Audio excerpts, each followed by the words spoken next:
သားနဲ့ဘာဖြစ်လို့ဇနီးဖြစ်တဲ့အမျိုးသမီးကိုထပ်ပြီးယူနေရသေးတာလဲနော်လေဒီဆရာတို့ဒီမန်လဲဆရာတို့ကြီးကချက်ချက်လက်ချက်ပြန်ပြောတာနော်ကို့မှာမိမသားဖြစ်တဲ့အမေတရားလုံးရှိပါရဲ့သားနဲ့ဘာဖြစ်လို့တခြားအမျိုးသမီးတွေကိုထပ်ယူနေရသေးတာလဲတဲ့ဆိုတော့သဘောပေါက်သွားတယ်ပညာရှိတဲ့လူဆိုတော့သဘောပေါက်သွားမတူဘူးမိမချင်းတူမှမတူလေဟိုကအမေလေမတူမှမတူတာနော်ဒါကဇနီးလေတူမှမတူတာဒီလိုပဲတဲ့ဒါဟိုကလှေကအုပ်ပုံဒါကတို့ဘုရားရှင်ကိုရည်စူးပြီးထူထားတဲ့ဥစ္စာဆိုတော့ဘုရားကရှင်းပြဒီဦးဇင်းတို့မန်နေဂျာတို့ရရှင်းပြတယ်အေးပြောချင်တာကဦးဇင်းတို့တရားဓမ္မတွေဘုရားစင်တုတော်တွေဆိုတာတတ်တော်ထင်ရှားမြတ်စွာဘုရားကိုအာယုံပြုပြီးတော့ပူဇော်နိုင်ဖို့အတွက်ဦးဇင်းတို့ထားတာဖြစ်ပါတယ်နော်အဲကြောင့်ဦးဇင်းတို့မြန်မာနိုင်ငံမှာဆိုဦးဇင်းကအမြဲတမ်းပြောတယ်တရားဓမ္မတွေကိုတရားဓမ္မတွေစဉ်းစားကြည့်လို့မန္တလေးမဟာမြတ်မုနီဘုရားနဲ့မိမိအိမ်မှာပူဇော်ထားတဲ့စင်တုတော်ဘယ်ဟာကတကိုးကြီးမယ်ထင်တော့လို့ဆိုတော်တော်များတော့ဖြေတယ်အရှင်ဘုရားမန္တလေးမဟာမြတ်မုနီဘုရားကတကိုးကြီးတာပါဘုရားရွှေတကုံဘုရားနဲ့ကိုယ့်အိမ်ကဘုရားဘယ်ဟာကတကိုးကြီးမယ်ထင်တော့လို့မေးရင်ရွှေတကုံဘုရားကတကိုးကြီးမယ်လို့ဖြေကြတယ်မဟုတ်ပါဘူးနော်အတူတူပဲရွှေတကုံကဘုရားလည်းဂုံတော်၉ပါးနဲ့ပြည့်စုံတဲ့ဘုရားဖြစ်ပါတယ်မိမိအိမ်မှာပူဇော်ထားတဲ့စင်တုတော်ဟာလည်းပဲဂုံတော်၉ပါးနဲ့ပြည့်စုံတဲ့ဘုရားဖြစ်ပါတယ်ဦးဇင်းတို့တရားဓမ္မတွေတတိပြုကြမယ်နော်တတိပြုကြမယ်ဒါကြောင့်ဦးဇင်းတို့ဘယ်ဘုရားကတကိုးကြည့်တယ်ဘယ်ဘုရားကတကိုးမကြည့်ဘူးပြောလာခဲ့လို့ရှိရင်လုံးဝမယုံပါနဲ့လက်မခံပါနဲ့ဘုရားအလုံးဒီတူလားမတူဘူးလားဘုရားတွေအလုံးကိုစာပေထဲမှာဥဒိဋ္ဌဇေဒီလို့ခေါ်တယ်အလုံးပြောဘာဇေဒီလို့ခေါ်အတူတူပဲ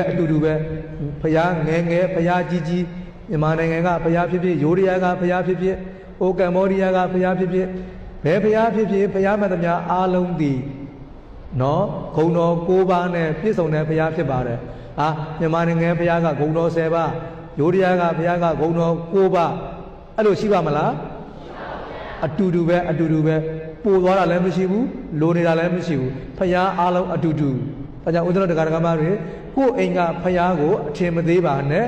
တတ်တော်ထင်ရှားဘုရားကိုအာယုံပြုပြီးတော့ကိုယ်ွယ်စိတ်ကပ်ပါနော်တတ်တော်ထင်ရှားဘုရားလိုအာယုံပြုပြီးတော့တောက်တော်ရေးကပ်ပါတတ်တော်ထင်ရှားဘုရားလိုအာယုံပြုပြီးတော့ရှ िख ိုးပါတတ်တော်ထင်ရှားဘုရားလိုသဘောထားပြီးတော့ဆွမ်းတော်ကပ်ပါတကယ်ဘုရားကိုပူဇော်ရသလိုအကျိုးရှိပါတယ်ဦးဇင်းတော်မြတ်စွာဘုရားဟောဘူးတယ်တိဋ္ဌံတေနေဘူးတေစာပိသမေစိတ်တေတမန်ဖလံ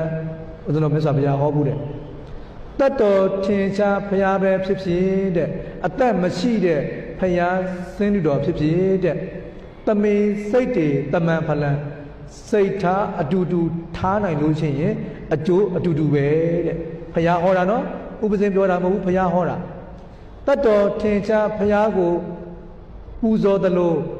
စင်တုတော်ကိုလည်းပဲပူဇော်နိုင်မယ်ဆိုလို့ရှိရင်အကျိုးပေးတူတယ်လို့ပြောလားမတူဘူးပြောလားအကျိုးပေးအတူတူပဲတဲ့ဒါကြောင့်ဦးဇင်းတို့မိမိတို့အိမ်မှာပူဇော်ထားတဲ့စင်တုတော်တွေကိုအယုဒ္ဓကိုအာယုံပြုပြီးပူဇော်ရမှာလားတတ်တော်ထင်ရှားဘုရားကိုအာယုံပြုပူဇော်ရမှာလားအဲ့လိုဆိုလို့ရှိရင်အကျိုးကသေးမလားအကျိုးကြီးမလားအေးဒါကြောင့်ဦးဇင်းတို့ဆုတောင်းပြေဘုရားဆိုပြီးတကူတကရှားမနေနဲ့ကိုယ့်အိမ်ကဘုရားလည်းဆုတောင်းပြေဘုရားဖြစ်ပါတယ်အလိုတော်ပြေဘုရားလို့တကူတကရှားမနေနဲ့ကိုယ့်အိမ်မှာရှိတဲ့ဘုရားလည်းအလိုတော်ပြေဘုရားဖြစ်ပါတယ်အဲ့တော့အလိုပြေခြင်းမပြေခြင်းဆုတောင်းပြေခြင်းမပြေခြင်းဒီကအားလုံးပြောဘုရားစင်တုနဲ့ဆိုင်လားမိမိနဲ့ဆိုင်လားအေးဒါကြောင့်ဦးဇင်းတို့စင်တုတော်ကိုရွေးချယ်ရမှာလားမိမိစိတ်ကိုရွေးချယ်ရမှာလားစင်တုတော်ကိုပြင်ရမှာလားမိမိစိတ်ကိုပြင်ရမှာလားအေးဒါကြောင့်မိမိစိတ်ကိုပြင်တချို့ကကြောက်စင်းတုမကိုးကွယ်နဲ့ကြောက်စင်းတုကိုးကွယ်ရင်ခိုက်တတ်တယ်ကြည်စမ်းဖျားကိုများနော်အကုသိုလ်တွေဖြစ်တော့မှာပဲဖျားကိုကိုးကွယ်တာကိုပဲခိုက်တယ်လေးပါလေးနဲ့နော်တိတ်ကြောက်ဖို့ကောင်းတာပဲမိစ္ဆာအယူတွေနော်မှားရင်းနေတဲ့အယူတွေမိစ္ဆာအယူတွေတိတ်ကြောက်ဖို့ကောင်းတယ်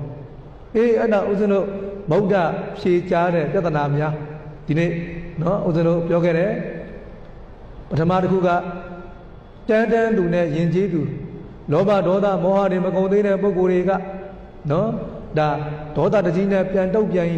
လူချမ်းတွေလူရိုင်းဆိုင်တွေဖြစ်မယ်ပြီးခံနိုင်တယ်ခွင့်လွှတ်နိုင်တယ်မေတ္တာထားနိုင်ရင်လူယဉ်ကျေးတွေဖြစ်မယ်ဒါလည်းဦးဇင်းတို့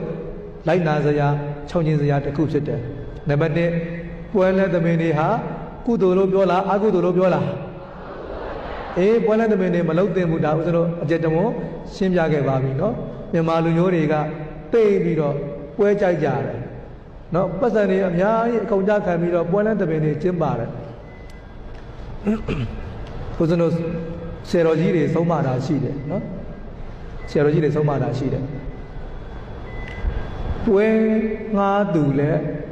အကုသိုလ်ဖြစ်တယ်နော်ဖြောပြေတင်ဆက်သူလည်းအကုသိုလ်ဖြစ်တယ်ပွဲကြည့်သူလည်းအကုသိုလ်ဖြစ်တယ်ပွဲထဲ့ပါလို့တိုက်တွန်းတဲ့ပုဂ္ဂိုလ်လည်းအကုသိုလ်ဖြစ်တယ်ပွဲနဲ့ပတ်သက်ပြီးတော့အကုသိုလ်ဖြစ်တဲ့ပုဂ္ဂိုလ်ဘယ်နှယောက်ရှိလဲ4ယောက်ရှိတယ်နံပါတ်1ပတ်စံတွေအကုန်ကြခံပြီးတော့ပွဲငားတဲ့ပုဂ္ဂိုလ်နော်ပွဲငားတဲ့ပုဂ္ဂိုလ်လည်းအကုသိုလ်ဖြစ်တာပဲပွဲငားပါနော်ဖျားပွဲကျင်းပလို့ရှိရင်ပွဲပါမှကောင်းမယ်ဦးလေးပွဲထဲပါအတော်ကြီးပွဲထဲပါချင်းပြူပွဲဆိုတာဒီတိုင်းပဲကောင်းမလဲစီစီကကလေးဖြစ်အောင်ပွဲလေးထဲအောင်ကထိန်ပွဲ6တွေ့နေတာပဲတရှင်းတွေပါနေပါမှကောင်းမှာပေါ့အဲ့တော့ဆိုင်းနေပုံတွေငားခိုင်းတယ်အဲ့လိုငားခိုင်းတဲ့ပုဂ္ဂိုလ်လည်းအကုသိုလ်ဖြစ်တာကြီးပဲနော်အဲ့တော့ငားရမ်းသူလည်းအကုသိုလ်ငားခိုင်းသူလည်းအကုသိုလ်ဖြောပြေတင်ဆက်သူအကုသိုလ်ပဲကြီးကျုနားထောင်သူလည်းအကုသိုလ်ပဲဘုရားတရားဓမ္မတွေသတိပြုစရာပါနော်ပတ်စံတွေအများကြီးကုန်ကြခံပြီးတော့အဲ့ဒီပွဲတွေမြန်မာနိုင်ငံမှာပြင်သိပြီဒါအဘိဓမ္မာရှုထောင့်ဘက်ကတုတ်တန်ရှုထောင့်ဘက်ကပြောတာဝိနည်းရှုထောင့်ကလည်းကြည့်ဘုရားတရားဓမ္မတွေဥပုပ်သီလတွေဆောင်မှုကြရပါတယ်နော်ဥပုပ်သီလ7 ပါးသီလထဲမှာနိစ္စဂီတဝါဒိတဝိတုကဆိုတာပါတယ်တီဆိုတိမုတ်ခြင်းကခုံခြင်းကိုယ်တိုင်လည်းမဆိုရဘူးသူများကိုလည်းမဆိုခိုင်းရဘူးကိုယ်တိုင်လည်းမတီးမုတ်ရဘူးသူများကိုလည်းမတီးမုတ်ခိုင်းရဘူးသီလပြတ်တယ်သီလပြတ်တယ်နော်အဲ့တော့နိစ္စဂီတသီလပြတ်တယ်စဉ်းစားကြည့်စမ်းနော်ကထိန်ပွဲကျင်းပါတယ်ကထိန်ပွဲဆိုတာကုသိုလ်ကောင်းမှုလုပ်တဲ့ပွဲကုသိုလ်လုပ်တဲ့ပွဲမှာသချင်းတွေနဲ့တီဆိုကြမယ်တီးမုတ်ကြမယ်ကခုံနေကြမယ်ဆိုလို့ရှိရင်နိစ္စဂီတသီလပြတ်တယ်ဘုရားတရားဓမ္မတွေသီလပြတ်ရင်ကဲအားလုံးပြောစမ်းသာသနာပြုတာလားသာသနာဖြတ်တာလားသာသနာပြုတယ်ဆိုတာသီလမရှိတဲ့ပုဂ္ဂိုလ်ကိုသီလရှိအောင်လုပ်တာသီလရှိပြီးသားပုဂ္ဂိုလ်ကိုသီလတွေပို့ပြီးတော့ကောင်းလာအောင်လုပ်တာအဲ့ဒါပဲဘုရားတရားဓမ္မတွေနော်သာသနာပြုတယ်ဆိုတာသီလမရှိသူတွေသီလရှိအောင်လုပ်တာသာသနာပြုတာဒီနေ့ဥစ္စာတရားဓမ္မတွေကိုသီလရှိအောင်ပြောပြနေတာနော်သီလမရှိသူတွေကိုသီလရှိအောင်လုပ်တာသာသနာပြုတာသီလရှိပြီးသားပုဂ္ဂိုလ်တွေကိုသီလပိုမြဲသွားအောင်လုပ်တာသာသနာပြုတာအခုကအဲ့လိုမဟုတ်ကထိန်ပွဲဆိုပြီးတော့လုပ်တယ်ကောင်းတယ်တန်ဃာတော်တွေရဲ့လိုအပ်တဲ့သင်္ကန်းဆွမ်းကြောင်းစေပစ္စည်းလေးပါးတွေလူတန်းကြတယ်သိကောင်းတယ်မကောင်းတာကအဲ့ဒီဘောက်တွေပဲမြန်မာနိုင်ငံမှာနော်အဲ့ဒီဘောက်တွေစူးညံတာပဲကထိန်ကာလမှာစူးညံနေတာပဲအဲ့တော့ပတ်စံလဲကုန်တယ်ပုံဝန်းကျင်လဲအနောက်ချက်ဖြစ်တယ်အကုသိုလ်လည်းဖြစ်တယ်သီလလည်းပြတ်တယ်ကဲစဉ်းစားစမ်းအဲ့လိုအဆိုအငိုအတိအမုတ်တွေကသာသနာပြုတာလားသာသနာဖြတ်တာလားကုသိုလ်ရသလားအကုသိုလ်ရသလားဒါဆိုရင်လှုပ်တင်လားမလှုပ်တင်ဘူးလားဦးဇင်းတို့ပြိတ္တတွေခြောင်ကျင်ကြမှာလားအတန်တိုးသေးတယ်ခြောင်မဲ့လူသိမရှိဘူးထင်တယ်နော်အဲ့တော့ငွေတွေကုန်ပြီးတော့လုံနေကြတဲ့အလုပ်ကအကုသိုလ်တွေဖြစ်လုံးလို့ပြောပြနေတာပါနော်ကုသိုလ်ရတဲ့အလုပ်ဆိုရင်ဦးဇင်းတို့မဟောပါဘူးဒီကိစ္စတွေကိုနော်အကုသိုလ်ဖြစ်လုံးလို့ဟောနေရတာနော်အကုသိုလ်ဖြစ်လုံးလို့ဟောနေရတာငွေတွေလည်းကုန်သေးတယ်အကုသိုလ်လည်းဖြစ်သေးတယ်ဒါကြောင့်ဦးဇင်းတို့တရားဓမ္မတွေအဲ့ဒီလိုကိစ္စမျိုးဘယ်သောအခါမှအာမပေးနဲ့ငွေကုန်ပြီးတော့အကုသိုလ်ရတဲ့အလုပ်ဘယ်သောအခါမှအာမပေးနဲ့ဦးဇင်းတို့အလွန်နှမျောတယ်တိုင်းပြည်ဆင်းရဲတာလည်းမပြောနဲ့နော်လှူလို့ဆင်းရဲတာမဟုတ်ဘူးမလှူတက်လို့ဆင်းရဲတာနော်မလှူတက်လို့ဆင်းရဲတာဘလို့မလှူတက်ဘူးလဲဆိုတော့ပထိန်ပွဲလုပ်တယ်သိန်း100ကုန်တယ်အဲ့ဒီသိန်း100လုံးလုံးတန်ဃာတော်တွေရသလားလို့မေးကြည့်မရဘူးတန်ဃာတော်တွေရတာကသိန်း20ရရင်ကံကောင်းကျန်တဲ့သိန်း80ကဘာလို့လဲဆိုရင်အဲ့ဒီအတီးအမုတ်တွေအကခုံတွေငှားရမ်းတာတွေဖြောပြေးတာတွေကျွေးမွေးတာတွေနဲ့ကုန်းကုန်တာနော်တကယ်တန်ဃာတွေရတာကနည်းနည်းလေးပဲရတာအဲ့တော့နှမျောတာနော် အဲ့ဒီသိန်း100လုံးဒီတန်ဃာတော်တွေအတွက်စာသင်တဲ့အခါမှာစာရှာတဲ့အခါမှာတရားထုတ်တဲ့အခါမှာအထောက်ပံ့ဖြစ်ရင်တော့သိကောင်းတာပေါ့သိန်း100လုံးတန်ဃာတော်တွေအတွက်ပစ္စည်း၄ပါးလူတိုင်းရင်သိကောင်းတာပေါ့အခုတော့မဟုတ်ဘူးပထမဘယ်လောက်ကုန်လဲမေးသိန်း100ကုန်တယ်ဒါပေမဲ့တန်ဃာတော်တွေအကုန်လုံးသိန်း100ရလာမေးမရဘူးနော်အဲ့တော့အဲ့ဒါပြောတာတိုင်းပြည်မွဲတယ်ဆိုတာအဲ့ဒါပဲလှူလို့မွဲတာမဟုတ်ဘူးမလှူတက်လို့မွဲတာဘုရားပြိတ္တတွေပြောဘာလို့မွဲတာလဲမလှူတက်လို့မွဲတာနော်လှူလို့မွဲနေတာမဟုတ်ဘူးမလှူတက်လို့မွဲတာအဲ့ဒီမှာအခုဗုဒ္ဓဖြေချာပြဿနာများထဲမှာတစ်ခုပါတာအဲ့ဒီအတိဗန္ဒကဗုဒ္ဓလို့ခေါ်တဲ့ရွာလူကြီးကမြတ်စွာဘုရားကိုပြောတယ်မြတ်စွာဘုရားလူတွေဒုက္ခရောက်နေတယ်လူတွေစီးပွားပြတ်နေတယ်လူတွေအငတ်ပေးဆိုင်နေတယ်လူတွေဆင်းရဲနေတယ်မြတ်စွာဘုရားပြောတော့လူတွေကိုတနာတယ်ဆိုလူတွေကိုငဲ့ညာတယ်ဆိုမြတ်စွာဘုရားကလူတွေကိုတနာတယ်လည်းပြောတယ်လူတွေကိုငဲ့ညာတယ်လည်းပြောတယ်အခုလူတွေဒုက္ခရောက်နေတဲ့အချိန်မှာဘာဖြစ်လို့အလူခံနေတာလဲသိကောင်းတဲ့မေးခွန်းနော်လူတွေဒုက္ခရောက်နေတယ်ငတ်ပြတ်နေတယ်ဆင်းရဲနေတယ်မြတ်စွာဘုရားကတပည့်တွေခြံရံပြီးတော့အလူခံနေတယ်ဒါမြတ်စွာဘုရားကလူတွေကိုနှိမ့်ဆက်နေတာပဲမြတ်စွာဘုရားကိုမေးတဲ့မေးခွန်းတော့သိကောင်းတယ်တိုင်းပြည်သူပြည်သားတွေဆင်းရဲမွဲတေနေတဲ့အချိန်မှာအရှင်ဘုရားမြတ်စွာဘုရားကတပည့်ပရိသတ်တွေနဲ့လှည့်လည်ပြီးအလူခံနေတယ်ဒါမြတ်စွာဘုရားဒါလူတွေကိုနှိမ့်ဆက်နေတာမဟုတ်ဘူးလားလို့မြတ်စွာဘုရားကိုပြောတယ်မြတ်စွာဘုရားကပြောတယ်တခါကြီးတဲ့ငါတပိဋိကဉာဏ်နဲ့ငါကြည့်တယ်နော်တပိဋိကဉာဏ်နဲ့ငါကြည့်တယ်တဲ့ဟောဒီကဘာကနေနောက်လာမဲ့62ကဘာအထိပြည့်တဲ့ပြောကြည့်ပါဘယ်နှကဘာအထိလဲ62ကဘာနော်ဟောဒီကဘာကနေပြီးတော့ရေတွက်ကြည့်လိုက်တဲ့62ကဘာလောက်အထိလှူလို့မွဲသွားတယ်ဆိုတာငါတယောက်မှမတွေ့ဘူးတဲ့ဘုရားပြောတာနော်ဦးပဇင်းပြောနေတာမဟုတ်ဘူးနော်ဘုရားပြောနေတာလှူလို့မွဲသွားတဲ့လူလှူလို့ဆင်းရဲသွားတဲ့လူငါတယောက်မှမတွေ့ဘူးတဲ့လှူလို့ချမ်းသာသွားတဲ့သူတွေပဲငါတွေ့တယ်တဲ့ဘုရားပြောနေတာနော်လှူလို့မွဲသွားတာတယောက်မှမရှိဘူးလှူလို့ဆင်းရဲသွားတာတယောက်မှမရှိဘူးတဲ့မှတ်ထားတဲ့လူတွေဆင်းရဲတယ်ဆိုတာလှူလို့မဟုတ်ဘူးတဲ့အကြောင်း၈ခုရှိတယ်ဦးဇင်းတို့ပြိတ္တတွေပြောကြည့်ပါဘယ်နှခုရှိလဲ၈ခုရှိတယ်လူတွေဆင်းရဲတယ်ဆိုတာအကြောင်း၈ခုရှိတယ်လှူလို့ဆင်းရဲတာမဟုတ်ဘူးစောစောကဦးဇင်းပြောခဲ့တယ်နော်မလှူတက်လို့ဆင်းရဲတယ်ဆိုတာပြောချင်နေတာနံပါတ်1ရာဇတော့ဘယင်ကြောင့်ဆင်းရဲတာအလုံးပြောနံပါတ်1ဘာကြောင့်ဆင်းရဲတာလဲနံပါတ်2စောတာတော့တခိုးဓမြတွေကြောင့်ဆင်းရဲတာနံပါတ်2ဘယ်လိုကြောင့်ဆင်းရဲတာလဲတခိုးဓမြတွေကြောင့်ဆင်းရဲတာနံပါတ်3အကိမီးကြောင့်ဆင်းရဲတာနံပါတ်3ဘာလဲ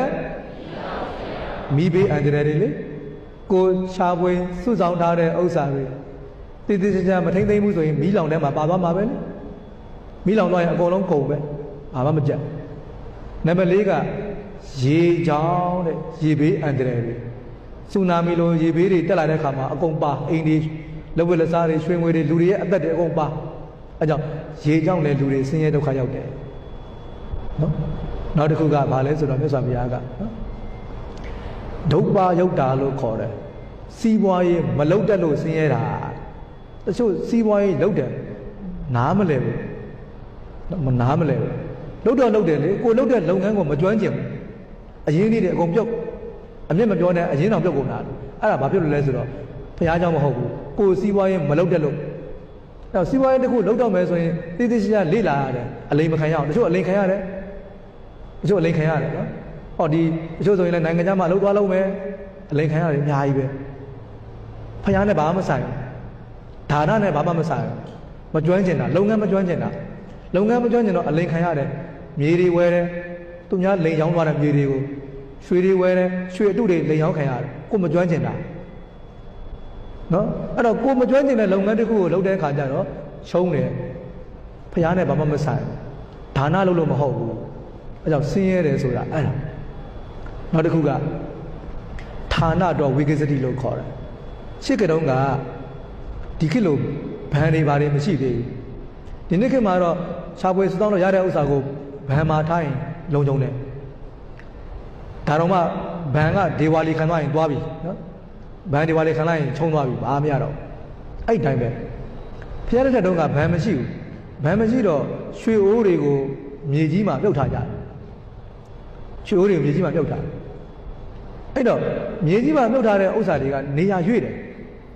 တခါတလေရေတိုက်စားပြီးတော့ရေနဲ့မျောပါသွားတယ်မြင်ကမ်းပေးပါလေအဲ့လိုပြုတ်ထားတဲ့ဥစ္စာတွေကနေရာရွေ့သွားရင်လည်းဆုံးချုံသွားတယ်ဒီနေ့ခေတ်ဆိုရင်တော့ဘယ်မှာအပ်ထားတဲ့ဥစ္စာတွေဒီဝါလီခံသွားရင်ဆုံးချုံတယ်လို့ပဲပေါ့နော်ဒါမြတ်စွာဘုရားကဆင်းရဲမွဲတည်တယ်ဆိုတာလှူလို့မဟုတ်ဘူးဆိုတာကိုရှင်းပြနေတာနော်နောက်မြတ်စွာဘုရားကပြောတယ်ကုလင်္ကာရောဆိုတာအမျိုးထဲမှာကိုယ့်ရဲ့မိသားစုထဲမှာ family ထဲမှာအသုံးအဖြုံးကြီးတဲ့ပုဂ္ဂိုလ်ပါခဲ့လို့ရှိရင်လည်းမွဲတာပဲရှာသလောက်မလောက်ဘူးအမေဖေတွေကကုံယုံပြီးရှာတယ်သားသမီးကစီးပွားမလုပ်ဘဲနဲ့ဖြုံးနေတယ်အလေလိုက်နေတယ်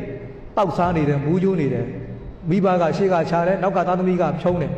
လင်ကရှာတယ်အမျိုးသမီးကဖြုံးတယ်အမျိုးသမီးကရှာတယ်လင်ကဖြုံးတယ်ဘယ်လိုကြီးပွားမှလဲအဲ့မိသားစုအဲ့လိုမိသားစုထဲမှာအသုံးအဖြုံးကြီးတဲ့ပုဂ္ဂိုလ်ပါရင်လဲမွဲမှာပဲတဲ့လှူလို့မွဲတာမဟုတ်ဘူးနော်အသုံးအဖြုံးကြီးတဲ့ပုဂ္ဂိုလ်ပါတဲ့မိသားစုမွဲမှာပဲမြတ်စွာဘုရားတရားသိကောင်းတာပဲနော်နောက်ဆုံးတစ်ချက်ကတော့အာနိစ္စတာယမမြဲခြင်းသဘောတရားအရာလည်းဖြစ်တတ်တယ်တဲ့သင်္ခါရသဘောတရားအရာပျက်စီးချိန်တန်တဲ့အခါမှာပျက်စီးတာမျိုးတွေရှိတယ်တချို့ပစ္စည်းဥစ္စာတွေကဆွေးသွားတယ်ပျောက်သွားတယ်နော်အဲ့ဒါတွေကမမြဲခြင်းသဘောတရားတွေပဲဒါကြောင့်လည်းပဲတစ်ခါတလေလူတွေဒုက္ခရောက်တတ်ပါတယ်အဲ့တော့မြတ်စွာဘုရားပြောချင်တာကလှူလို့ဆင်းရဲတာမဟုတ်ဘူးလှူလို့ဒုက္ခရောက်တာမဟုတ်ဘူးတဲ့စောစောကပြောခဲ့တဲ့အချက်8ချက်ကြောင့်ဒုက္ခရောက်တာလို့မြတ်စွာဘုရားဖြေကြားတော်မူပါတယ်နော်ဒါကြောင့်ဦးဇင်းတို့တရားဓမ္မတွေနော်မြတ်စွာဘုရားရဲ့အဆုံးအမတွေကတိတ်ကောင်းတာပဲတချို့ကပြောတယ်လေမြန်မာနိုင်ငံဆင်းရဲတယ်မြန်မာနိုင်ငံမွဲဆင်းရဲတယ်ဆိုတာဒီလောက်ဘုန်းကြီးတွေများနေတာအလူတန်းတွေများလို့မဟုတ်ပါဘူးဘုန်းကြီးတွေကိုတကယ်လှူလို့ဆင်းရဲတာမဟုတ်ပါဘူးလှူတာကနည်းနည်းပျော်ပွဲရှင်ပွဲကများနော်ပျော်ပွဲရှင်ပွဲကများ100ရာခိုင်နှုန်းမှာ20ရာခိုင်နှုန်းလောက်ပဲတန်ဃာတော်တွေ300တယ်ကျန်တဲ့80ရာခိုင်နှုန်းကအပျော်အပါးတွေနဲ့ကုန်သွားတာဖြစ်ပါတယ်အဲကြောင့်ဦးဇင်းတို့ပြောနေတယ်လှူလို့မွဲတာမဟုတ်ဘူးလှူလို့မွဲတာမဟုတ်ဘူးမလှူတက်လို့ဆင်းရဲတာမလှူတက်လို့မွဲတာဒီလိုပြောလို့ရတယ်နော်ဒါကြောင့်ဦးဇင်းတို့မြတ်စွာဘုရားရှင်ရဲ့တရားဓမ္မတွေကသိကောင်းတာပဲဒီနေ့တရားကောင်းစဉ်ကဗုဒ္ဓဖြေကြားပြဿနာများတဲ့နော်ဦးဇင်းတို့တရားဓမ္မတွေဒီနေ့ရှောင်ကျင်စရာတွေလိုက်နာစရာတွေအများကြီးပြောလိုက်ပါပြီနော်ဒါကြောင့်ဒီနေ့နှလုံးသားဓမ္မမောင်မယ်လူငယ်များနဲ့တကွဓမ္မမိတ်ဆွေများအားလုံးဗုဒ္ဓဖြေကြားပြဿနာများတရားဒေသနာတော်ကိုကြားနာပြီးတော့မိမိတို့ခြောင်သွင်းတဲ့ဥစ္စာတွေကိုဆောင်သွင်းတဲ့ဥစ္စာတွေကိုဆောင်းပြီးတော့ဗုဒ္ဓမြတ်စွာအဆုံးအမတွေကိုဥထိပ်ရပန်းစင်းပြီးတော့ဗုဒ္ဓဘာသာဝင်ကောင်းများဖြစ်အောင်ကိုယ်စီစ조사အားထုတ်နိုင်ကြပါစေကုန်သတည်း